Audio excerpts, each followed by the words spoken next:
नमस्कार. आपल्या अभ्यास वर्गाला आपण सुरुवात करूया.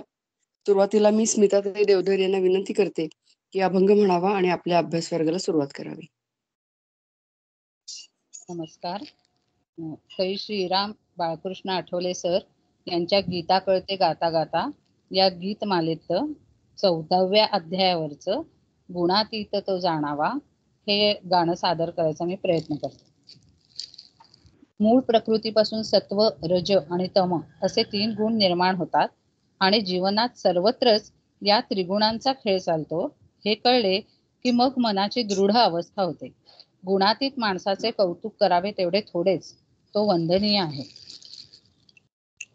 गुणातीत तो जाणावा माथा तेथे झुकवावा, गुणातीत तो जाणावा समजो पाहे सुशांत राहे, समजो पाहे सुशांत राहे, आत्मत्वे तो जाणावा, गुणातीत तो जाणावा, लाभनी हानी समान दोन्ही, लाभनी हानी समान दोन्ही, मोक्ष मूर्त तो देखावा, गुणातीत तो जाणावा, धैर्य धरी जो स्थैर्यवरी तो,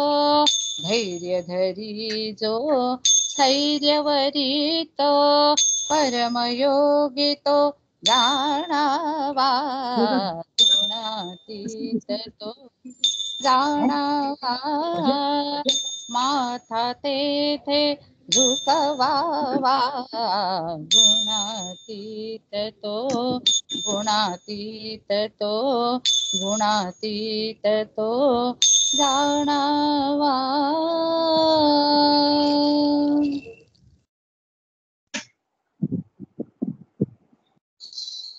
छान. गुणातीत कसा असावा आणि आपल्या ह्या 14वा अध्याय जो आपला त्रिगुणांवर आधारितच आहे त्या अनुषंगाने हा अभंग खूप सुरुवात छान झाली. मी सुचिताला विनंती करते तिने आपल्या अभ्यास वर्गाला सुरुवात करावी. हो, नमस्कार. ब्रह्मानंदं परमसुखदं केवलं ज्ञानमूर्तिं द्वन्द्वातीतं गगनसदृशं तत्त्वमस्यादिलक्ष्यम् एकं नित्यं विमलमचलं सर्वधि साक्षिभूतं भावातीतं त्रिगुणरहितं सद्गुरुं तं नमामि. गुरुर्ब्रह्मा गुरुर्विष्णु गुरुर्देवो महेश्वरः गुरुः साक्षात् परब्रह्म तस्मै श्री गुरवे नमः. अलंकापुरी पुण्यभूमी पवित्र तिथे नांदतो ज्ञानराजा सुपात्र तया आठवीता महापुण्यराशी. नमस्कार माझा सद्गुरु श्री ज्ञानेश्वरासी. मागच्या वेळी आपण 15व्या श्लोकापर्यंत आलेलो आहोत आणि मला वाटते 15व्या श्लोकाचा थोडासाच भाग आपला राहिलेला आहे. मी डॉक्टर स्वातीला विनंती करते की 15व्या श्लोकातल्या 243 पासून पुढे ओव्यांचं वाचन करावं. मग तैसा रजसत्व वृत्ती मिळून ये उन्नती तमोगुण. त्याचा ऑडिओ चालू आहे का?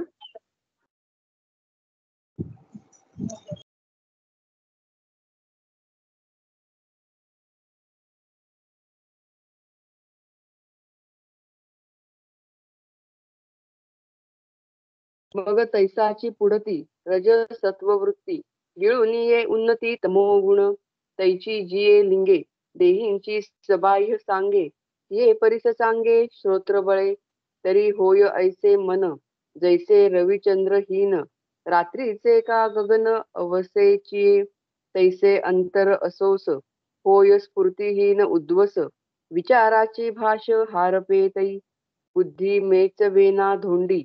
हा ठायवरी मवाळे सांडी, आठवो देशधडी जाला दिसे, अविवेकाचे नि माझे, सबाह्य शरीर गाजे, एकले निघे पे दीजे, मौढे तेथ आचारभंगाची हाडे, रूपती इंद्रिया पुढे, मरे जरी तेणेकडे क्रिया जाय, पाही आणि कही एक दिसे, जे दुष्कृती चित्त उल्हासे, अंधारी देखणे जैसे डुडुळाचे, तैसे निषिद्धाचे नि नावे, भलतेही भरे हावे, ये विषयी धावे घेती करणे, मदिरा न घेता डुले, सन्निपाते विण बरळे, निष्प्रेमेची भुले, विसे जैसे, चित्त तरी गेले आहे, परी उन्मनी ते नोहे, ऐसे माल्हा तिजे मोहे, माजिरेनी किंबहुना ऐसेसी, ये चिन्हे तमपोशी, जै वाढे आई तिसी आपुलिया, आणि हेची होय प्रसंगे,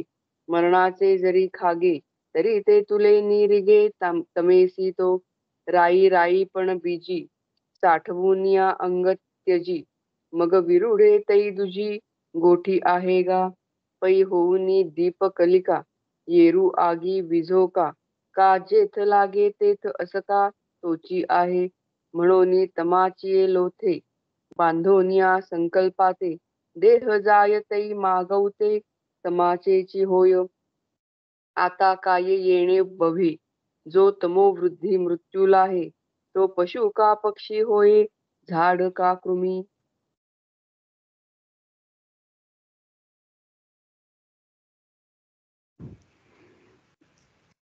गुणातीत योगाचा अभ्यास करताना आपण पाहिलं की सत्व गुण ज्यावेळी वृद्धिंगत होतो त्यावेळी पुण्यकर्माची गोडी वाढते.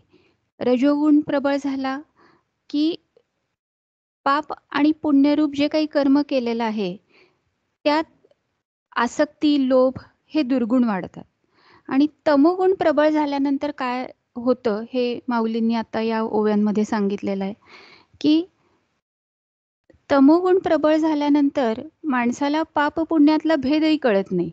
कारण असं होतं की त्याची बुद्धी मूढ बनते आणि मनुष्याचं रूपांतर विवेकशून्य अशा राक्षसी वृत्तीमध्ये होतं. माऊली काय म्हणतात इथं की त्यावेळेची जी लक्षणं देहाच्या आत बाहेर असतात ती आता आम्ही सांगतो, ती तू अगदी लक्षपूर्वक ऐक असं अर्जुनाला भगवंत सांगतात. जसं अमावस्येच्या रात्रीचं आकाश सूर्य आणि चंद्र यांनी रहित असतं तसं त्याचं मन होतं. म्हणजे त्याचं मन विचारशून्य होतं असं म्हणलेलं आहे, पण विचारशून्य हे विवेकानं झालेलं नाहीये. तर तो इतका मूढ बनलेला आहे, त्याची वृत्ती इतकी जड मूढ झालेली आहे आणि त्याला कोणताच विचार त्याच्या मनामध्ये येत नाहीये. त्याप्रमाणे अंतःकरण पूर्णपणे विचारशून्य आणि रिकामं असतं. आणि आणि काय होतं तेव्हा त्या अंतःकरणात सारासार विवेकाची गोष्ट नाहीशी होते. बुद्धी जडपणात अगदी धोंड्यालाही दाद देत नाही. तिथपर्यंत तिनं मऊपणा टाकलेला असतो आणि त्याची स्मरणशक्ती देशोधडीला लागलेली दिसते. शरीराच्या आत बाहेर अविवेकाचा अतिरेक ढळढळीत दिसतो आणि त्या तमोगुणाच्या ठिकाणी एकट्या मूर्खपणाची देवघे होते. आता याच्याबद्दल एक असा विनोदी किस्सा माझ्या वाचनामध्ये आला की मूढचित्त म्हणजे काय नेमकं असतं. त्याला हे मूढचित्ताला परमार्थ वगैरे विषय तर लांबूनही दुरूनही स्पर्श करू शकत नाहीत. त्याला अशा व्यक्तीला फक्त खायला प्यायला झोपायला आवडतं किंवा नुसतं काहीतरी टी व्हीवर पाहत राहा, 3-3, 4-4 तास नुसतं पडून राहायचं, अशी या व्यक्तीची एकंदर वृत्ती दिसते. आता पेशवाईच्या काळामधली गोष्ट आहे की एकदा म्हणे नाना फडणवीसांनी अशी दवंडी पिटवली की पुण्यामध्ये सगळ्यात आळशी कोण आहे ते शोधून काढा. अशी दवंडी पिटल्यावर लोकांना वाटलं की काहीतरी चांगलं बक्षीस मिळणार आहे. त्यामुळं खूप लोक दाखल झाली आणि अगदी अभिमानानं सांगायला लागली की आम्ही आळशी आहोत, आम्ही आळशी आहोत. मग तिथे हजारो माणसं ज्यावेळी नाना फडणवीसांना जमलेली दिसली त्यावेळी त्यांनी असं बघितलं की काहीतरी यांची परीक्षा घ्यायला पाहिजे. मग त्या प्राथमिक परीक्षेमध्ये अनेक जण म्हणे नापास झाले आणि अगदी त्या आळसांमधल्या अर्कातल्या अर्क अशी 10 मंडळी शेवटी उरली. मग नाना फडणवीसांनी काय केलं, गंमत केली. ही जी 10 अशी मंडळी होती त्यांना पंचपक्वान्नांचं अगदी ताट भरून पोटभर जेवण दिलं आणि जेवण दिल्यानंतर सगळ्यांना अगदी वामकुक्षी तर फार आवश्यक वाटली. मग त्यांना सुंदर अशी झोपायची त्यांची अरेंजमेंट केली. चांगल्या गाद्या-बिद्या दिल्या. सगळी मंडळी आनंदानं झोपी गेली. त्यांनी बाहेरून त्या हॉलला कडी लावली आणि मोठी खोली होती एकदम. त्या खोलीमध्ये सगळ्या मंडळींची झोपायची सोय केलेली होती आणि त्या नाना फडणवीसांनी केलं असं, की त्या खोलीला बाहेरून आग लावली. मग काहीतरी जळलेला वास यायला लागला आणि धुरानं खोलीमध्ये कोंदटही वाटायला लागलं.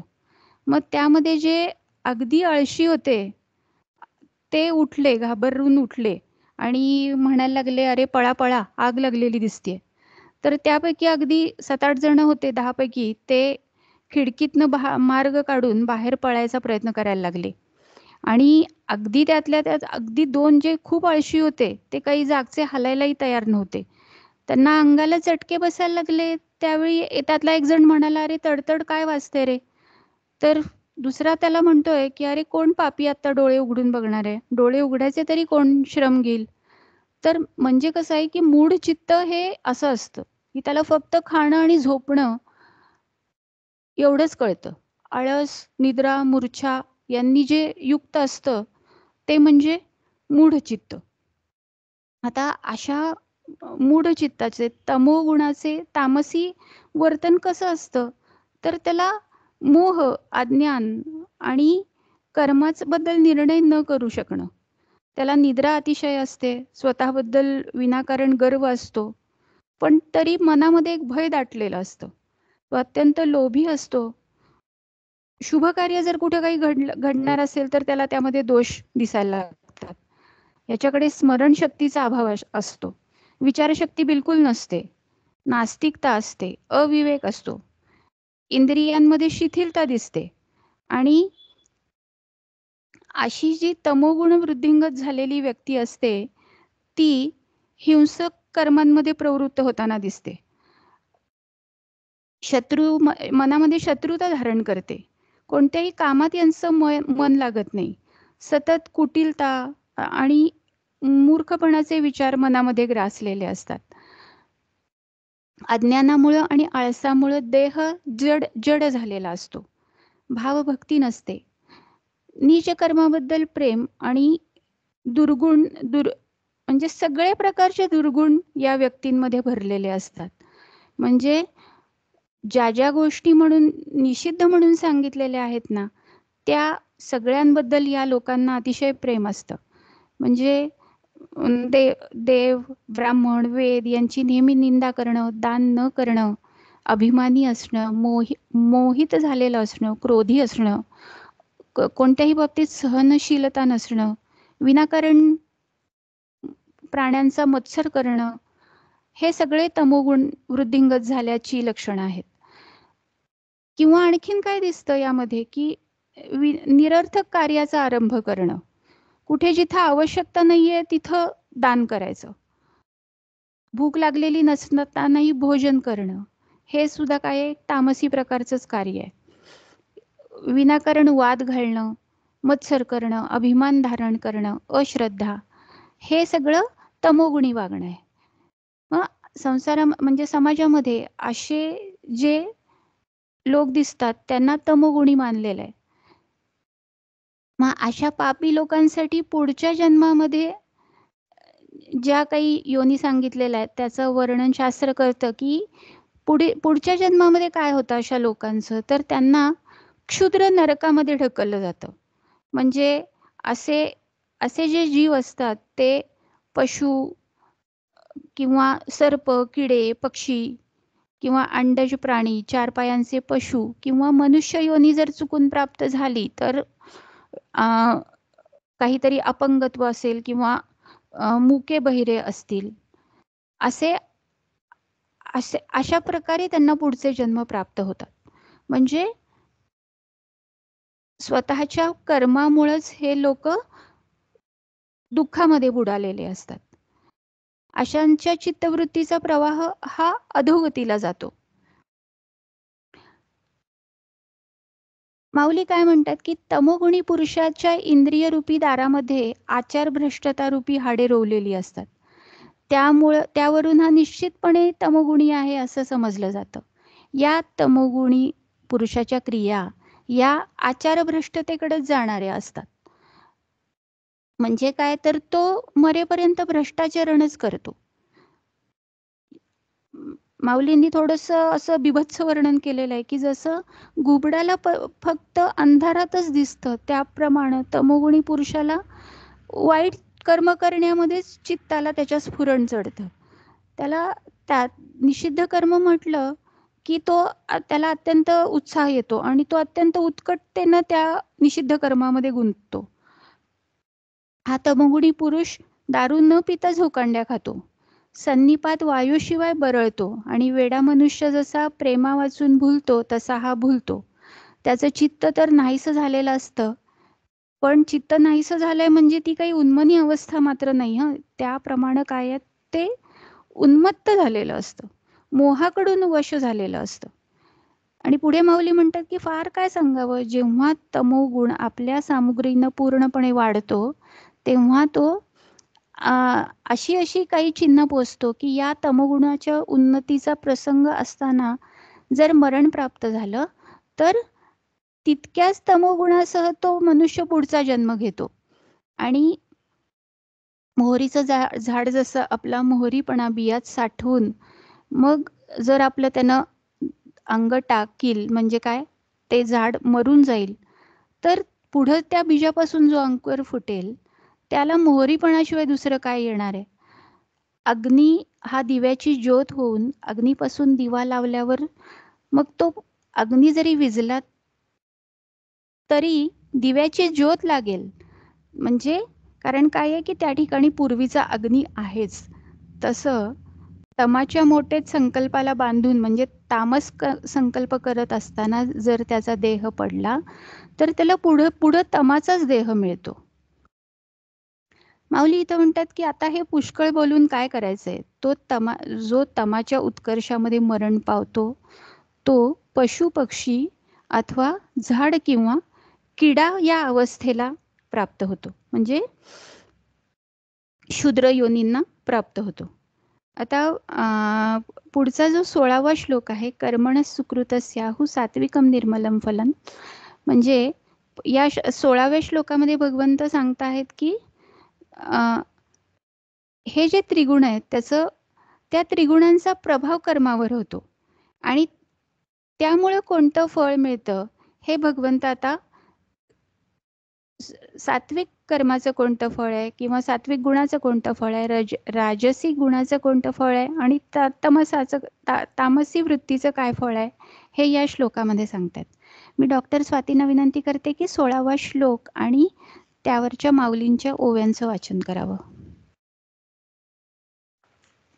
कर्मणः सुकृतस्याहुः सात्विकं निर्मलं फलं रजसस्तु फलं दुःखम् अज्ञानं तमसः फलं. येण्याची पै कारणे जे निपजे सत्वगुणे ते सुकृत ऐसे म्हणे. श्रौत समो म्हणून दया निर्मळा सुखज्ञानी सरळा अपूर्व ये फळा सात्विकते. मग राजसा जिया क्रिया तया इंद्रावणी पितलिया जे सुखे चितारुनिया फळती रुखे. का निंबोळीयेचे पिक बरी गोड आत विख तैसे ते राजस देख क्रियाफळ.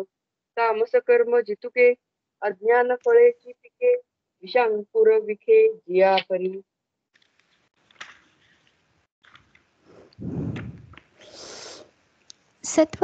सत्वगुणामध्ये आता या श्लोकाचा शब्दशः अर्थ काय आहे तो आधी बघूया. की सुकृताचे म्हणजे सात्विक कर्माचे सत्व प्रधान असं निर्मळ फळ मिळतं. राजस कर्माचं फळ दुःख असं आहे आणि तामस कर्माचं फळ अज्ञान असं आहे असं ज्ञाते पुरुष सांगतात. असा या श्लोकाचा शब्दशः अर्थ आहे. म्हणजे कसं आहे की सत्वगुणाचं फळ म्हणजे काय आहे, सत्वगुण वाढला की पुण्यकर्माची गोडी वाढते आणि रजोगुण वाढला की काय होतं, रजोगुण कर्मासक्त करतो आणि तमोगुण जर वृद्धिंगत झाला तर अज्ञान वाढतं, हे आपण पाहतो आहोत. आता सात्विकम निर्मलम फलम म्हणजे सत्वगुण वृद्धिंगत झाल्याची लक्षणं काय आहेत ते आपण पाहिलेलं आहे. पण सत्वगुणी महात्मा नेमका कसा वर्तन करतो, तर हे सांगताना समर्थ काय म्हणतात की रजोगुण आणि तमोगुण टाकण्याला फक्त उपाय एकच आहे. उपाय एक भगवत भक्ती. समर्थ काय म्हणतात की रजोगुण आणि तमोगुण जर टाकायचा असेल तर त्याला भगवत भक्तीशिवाय व्यतिरिक्त कोणताही उपाय नाही. काया वाचा आणि मने पत्रे पुष्पे फळे जीवने ईश्वरी अर्पुनिया मने सार्थक करावे. यथानुशक्ती दान पुण्य परी भगवंती अनन्य सुख दुःखे परिचिंतन देवाचेच करावे. आदी अंती एक देव मध्येची लाविली माव म्हणून या पूर्ण भाव भगवंती असावा. दासबोधाच्या दुसऱ्या दशकामध्ये 5व्या समासामध्ये आलेलं आहे हे की कायेनं वाचेनं आणि मनानं पान फूल फळ पाणी अगदी मनापासून ईश्वराला अर्पण करावे आणि सार्थक करून घ्यावे. आपल्याला शक्य असेल तेवढं दान करावं, पुण्यकर्म करावं, पण भगवंताशी अगदी अनन्य असावं. संसारामधील सुख दुःख भोगत असताना फक्त भगवंताचं चिंतन करावं. या दृश्य विश्वाच्या आधी आणि नंतर एक देवच शिल्लक उरतो. मध्ये तेवढी ती माया दिसते, पण तिला खरं न मानता फक्त भगवंतांवरच पूर्ण भरोसा ठेवावा. सत्वगुणाचं एक महत्त्वाचं लक्षण असं आहे की त्यामुळं समाजाचे घाव तो उपासक सोसत असतो. म्हणजे कितीही कठीण शब्द जरी कोणी त्याला बोललं तरी तो शांतपणे ते पचवतो. अशा व्यक्तीच्या सत्वगुणी व्यक्तीच्या ठायी काय असतं की त्याला नेम करण्याचं सामर्थ्य निर्माण होतं. आणि पण सत्वगुणी व्यक्तीच्या अभिमान मात्र पूर्ण गळालेला असतो. सत्वगुण अत्यंत दुर्लभ आहे, परम दुर्लभ आहे असं समर्थ म्हणतात. कारण तम आणि रजोगुणाकडून सत्वगुणाकडे झेप घेण्यासाठी मनाच्या ठायी जो काही दृढ निश्चय लागतो तो सगळ्यांकडेच असतो असं नाही. चांगला विचार, चांगली कृती, चांगली वाचा फक्त मनामध्ये असून चालत नाही, तर त्या मनाला विवेकाचा अंकुश लावून ती व्यवहारामध्ये सुद्धा उतरवावी लागते. आणि ज्यावेळी ती व्यवहारामध्ये उतरते तिथंच सत्वगुण असतो. त्या ठिकाणी भगवंताकडे जाण्याचा मार्ग सापडतो. म्हणजे अशा सत्वगुणी व्यक्तीलाच मनामध्ये मुक्तीची पारमार्थिक आस निर्माण होते. अज्ञानाचा शेवट म्हणजे सत्वगुणांचा प्रारंभ. हे समर्थांचं जे वचन आहे ते अत्यंत मार्मिक आहे. म्हणजे अज्ञानाचा अंधकार नाहीसा होऊन एक ज्ञानाचा प्रकाश दिसू लागला हा सत्वगुण आहे. आणि सत्वगुण संपादन करायचा म्हणजे प्रपंच टाकायचा असं नाही. उलट प्रपंच नेटका करा आणि परमार्थ उत्तमरित्या साधा. अशी व्यक्ती म्हणजे सत्वगुणी.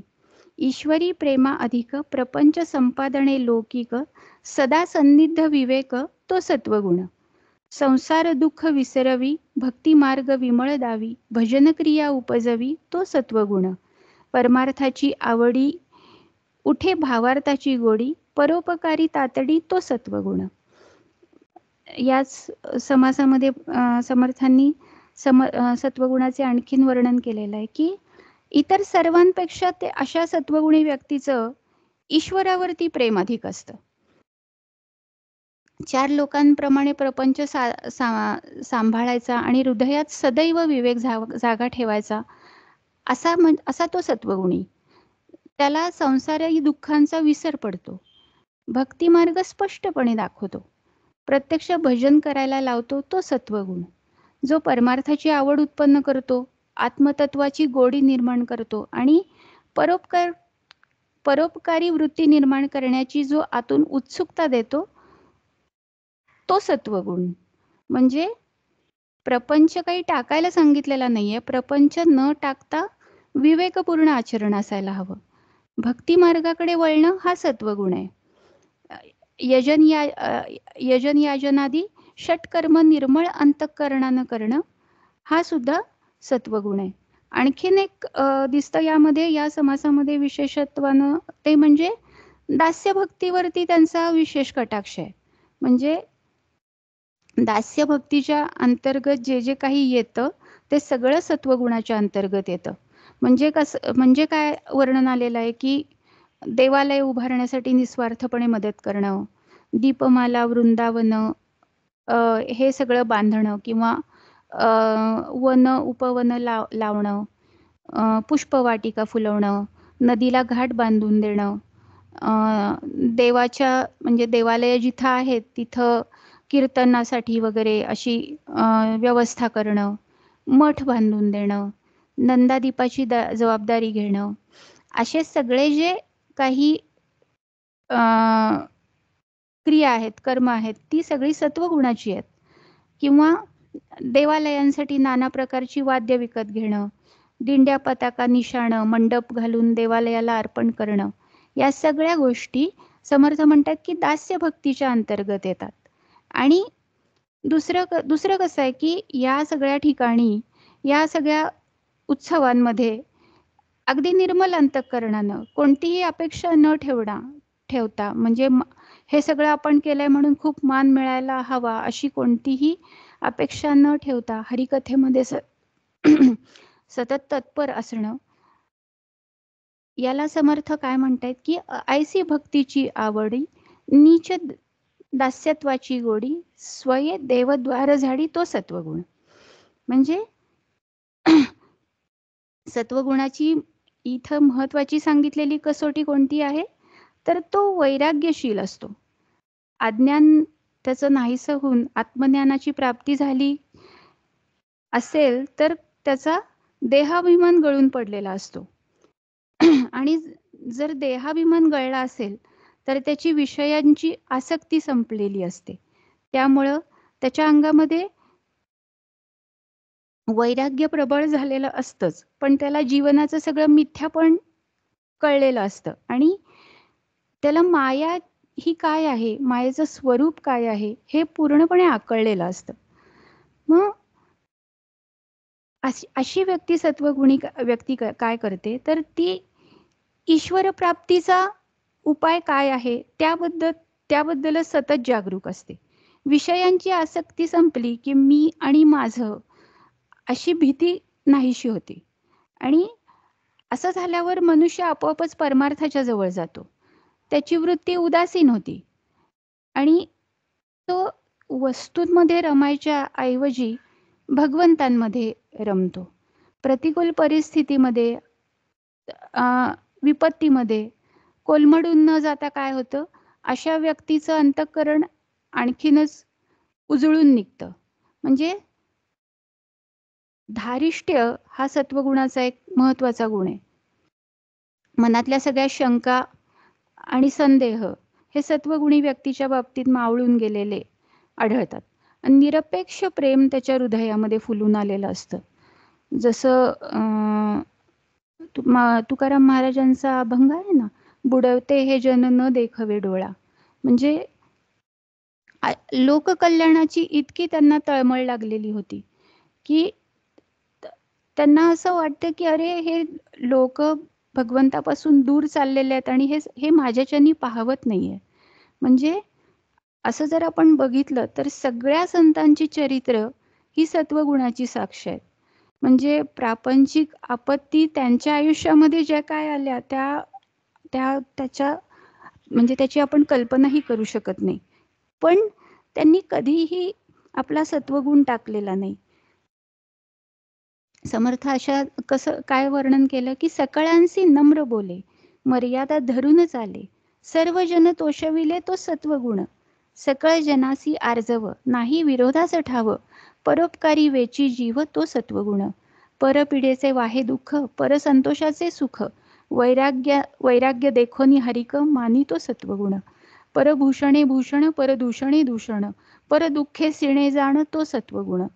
म्हणजे जो सगळ्यांशी नम्रतेने बोलतो, नीती धर्माची मर्यादा पाळून वागतो, जो सगळ्या लोकांना संतोष देतो तो सत्वगुण.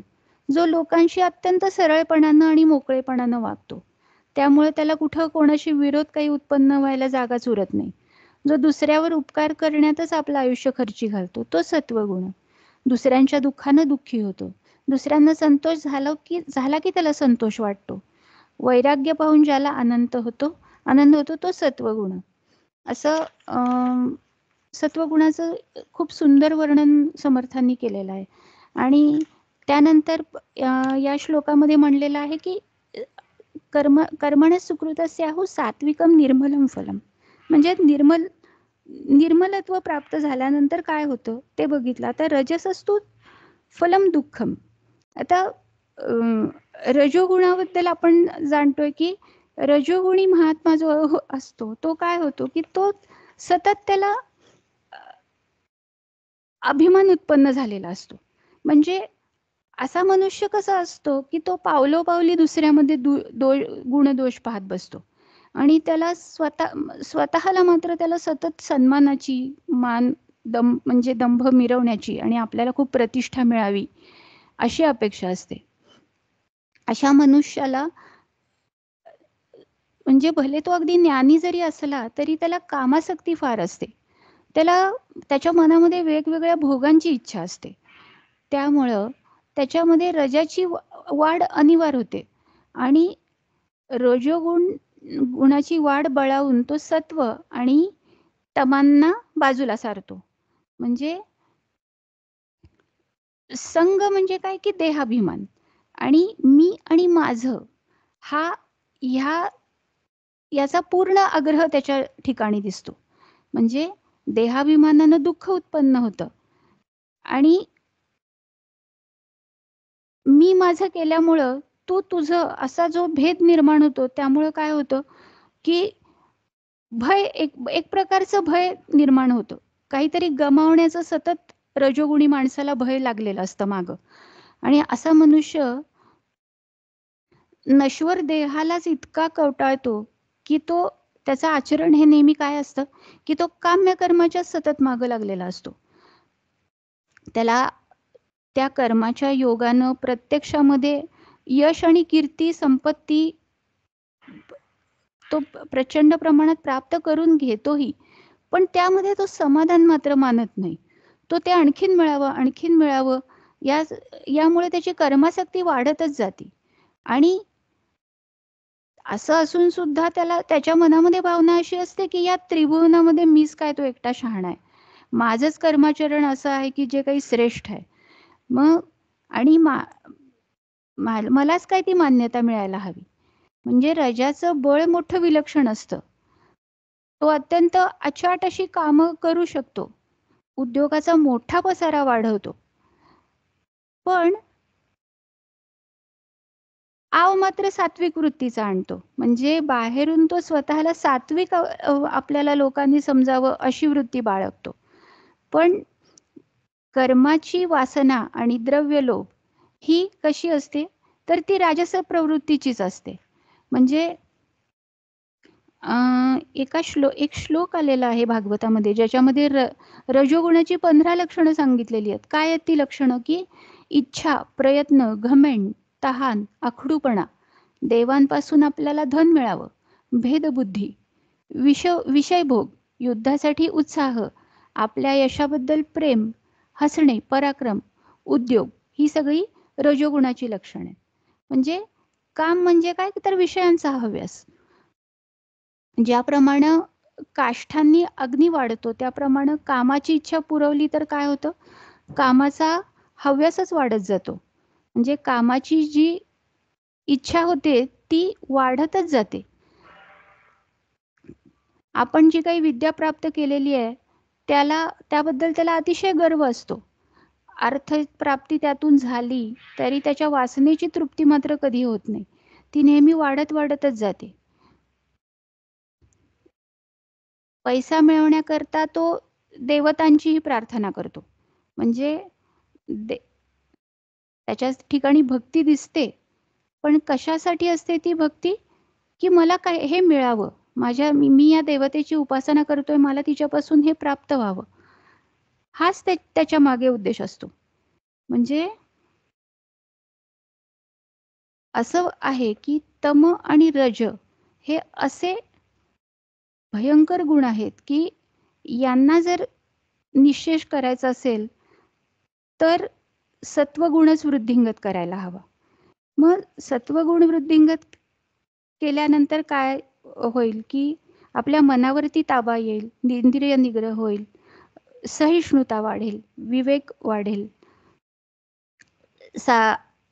साहजिकरित्या किंवा सहज भाव म्हणून आपल्या मनामध्ये दया, संतोष, त्याग, विषयांबद्दल अनिच्छा, श्रद्धा, पापाचरण करण्याला संकोच वाटेल, दान धर्म करावासा वाटेल, आपल्या मनामध्ये सरळपणा येईल, विनय येईल.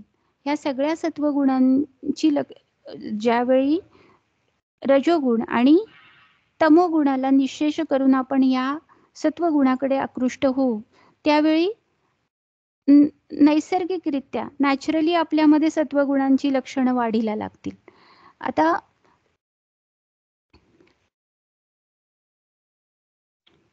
पुढचा जो श्लोक आहे त्या श्लोकामध्ये 17वा श्लोक, सत्वात संजायते ज्ञानम रजसो लोभ एवच प्रमादमोहौ तमसो भवतो ज्ञानमेवच. म्हणजे पुढच्या श्लोकामध्ये भगवंत काय म्हणतात की सत्वगुणापासून ज्ञान उत्पन्न होतं आणि रजोगुणापासून केवळ लोभ उत्पन्न होतो. तमोगुणापासून प्रमाद आणि मोह एवढंच नव्हे तर अज्ञान सुद्धा उत्पन्न होतं. म्हणजे आणखीन थोडं विस्ताराने या तिन्ही गुणांबद्दल भगवंतांनी सांगितलेलं आहे. मी डॉक्टर स्वातीला विनंती करते की या 17व्या श्लोकावरच्या ओव्यांचं वाचन करावं. श्लोक आणि ओव्यांचं वाचन करावं. सत्वात् संजायते ज्ञानम रजसो लोभ एवच प्रमादमोह तमसो भवतो ज्ञानमेवच. म्हणून बारे अर्जुना येथ सत्वची हेतू ज्ञाना जैसा का जनमाना आणि तैसेची हे जाण लोभासी रज कारण आपले विस्मरण अद्वैता जेवी मोह अज्ञान प्रमादा यया मैळेया दोषवृंदा पुढती पुढती प्रबुद्धा तमची मूळ ऐसे विचाराचा डोळा तिन्ही गुण हे वेगळा दाविले जैसा आवळा तळहातींचा तव रजतमे दोन्ही देखिली प्रौढ पतनी सत्वा वाचनी नाणी ज्ञानाकडे म्हणून सात्विका वृत्ती एक झाले गा जन्मप्रती सर्व त्यागे चतुर्थी भक्ती जैसी.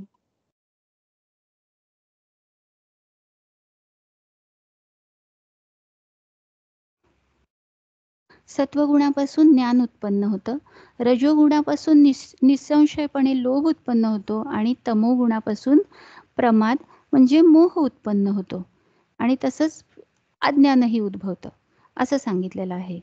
म्हणजे जसा सूर्य हा दिवसाचा हेतू आहे त्याप्रमाणे सत्वगुण हा ज्ञानाचा हेतू आहे, लोभाला रजोगुण कारण आहे आणि मोह आणि अज्ञान प्रमाद हे तमोगुण कारण आहेत. सत्वरूपी वृक्षाला सुख आणि ज्ञानाचं लोकोत्तर फळ येतं.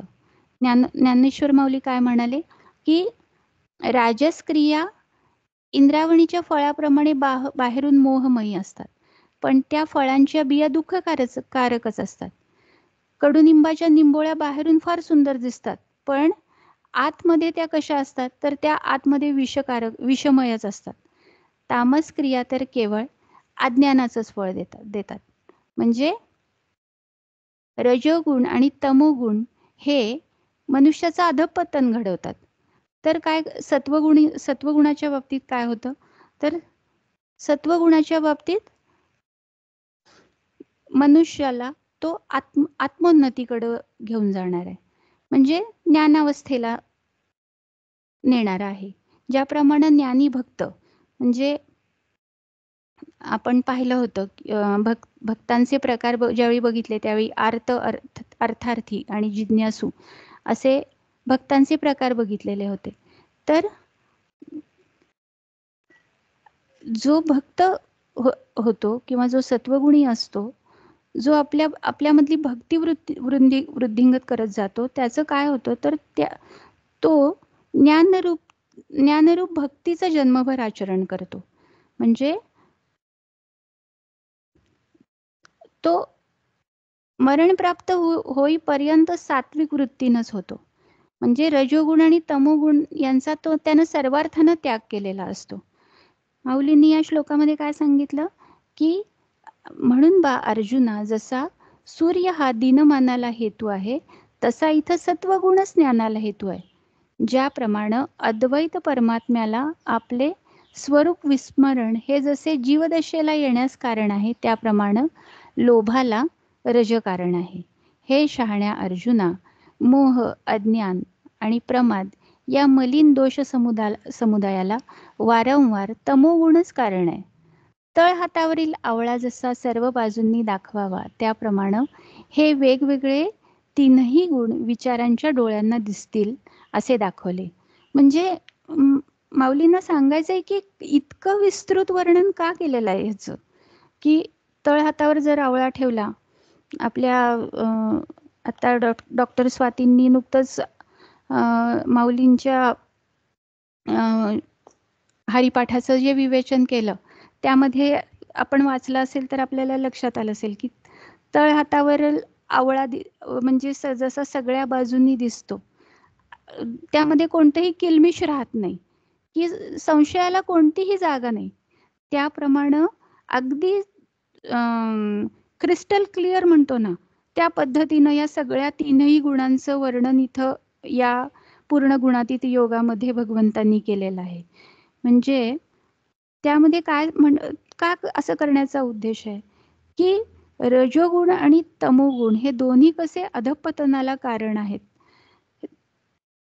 आणि सत्वगुणा वाचून पर्याय नाहीये, हे इतक्या पद्धतीनं सांगितलेलं आहे की सत्वगुणा वाचून ज्ञानाकडे जाण्याचा दुसरा कोणताही मार्ग नाहीये.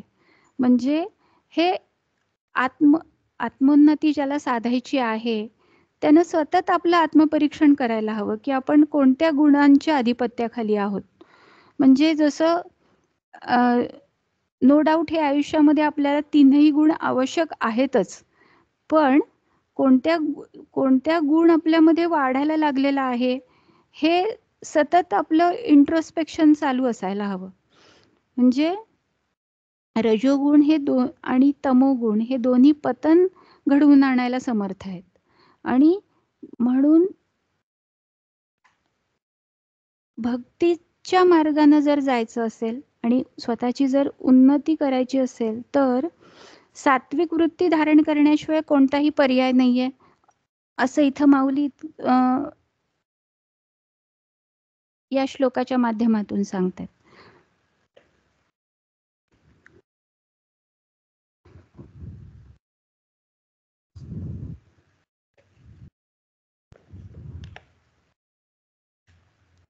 म्हणजे त्रिगुणांचं इतक्या उत्तम पद्धतीनं विवेचन करण्यामागचं कारण असं आहे, मला वाटतंय की आपण रजोगुण आणि तमोगुण कमी करून सत्वगुणच वाढवायला हवा.